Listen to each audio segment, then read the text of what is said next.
Tole je ptičji pajek, Ramostala šmiti. Malka pogleda. Takole se ga lahko nežno dotaknete. Ne božati, samo dotaknite se ga.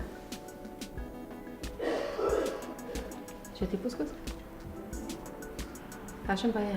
Mehek. Zelo občutljiv. Če pade na tla, moramo ga čuvati, potem mu poči zadek in od tega lahko pogine. Nekaj vam bom še pokazala, dajte mi hrbtno stran roke.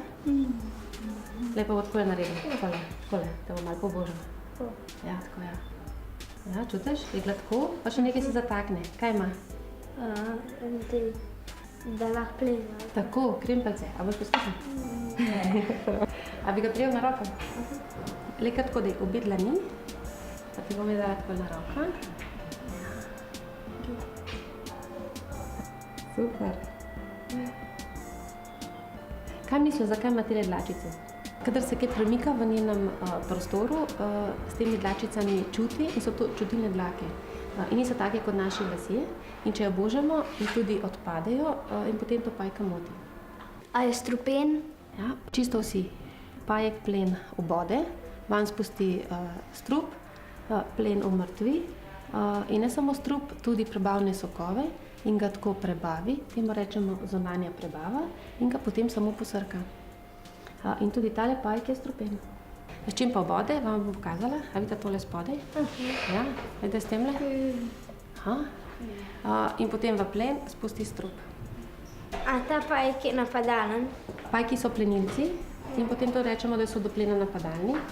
Človeka bi pa bodel samo, če bi ga stisnili ali pa bi ga kako drugače ogrožali. Tale je razširjen v Mehiki in živi v rovih noter v zemlji.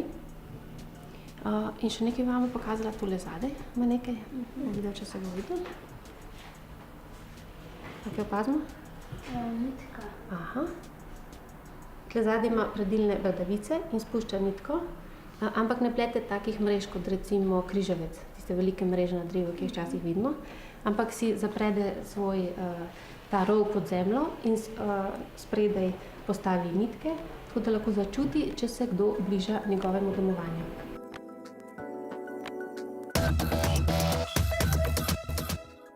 Koliko jajčec zvalijo? Po parjenju samica odloži jajčeca v nekakšen zapredek, tak roglast, z mrežo jih ovije in jih s tem zaščiti in teh jajčec je lahko tam 100 do 150. Zakaj je pa toliko miren? Ja, dobro se počuti. Ti si miren in je potem tudi pajek miren. No se pa ta lady tudi, lady ali dama, včasih olevi. Veste, kaj je to olevitev? Pajki imajo zunanje ogrodje. Mi imamo notranje okostje, kosti, ona ima pa zunanje ogrodje iz hitina in ko pajek raste, ta hitin ne zraste in se mora oleviti. In takrat tako naredi, da se obrne na hrbet in nekaj dni miruje in spodaj na trebuhu to poči in potem pajek zleze ven.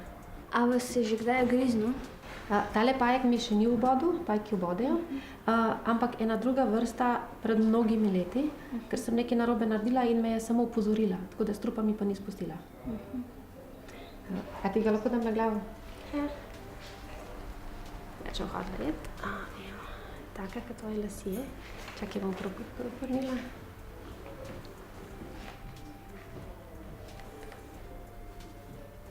Super. Kaj jim dajete za jesti? Njo hranimo z žuželkami in to so cvrčki, pa kakšni manjši ščurki. No, na dan ona poje 1 do 2 cvrčka, to so sorodniki murnov, hranimo jo pa 2 do 3 na teden. Pa potem kar udarali. Okej.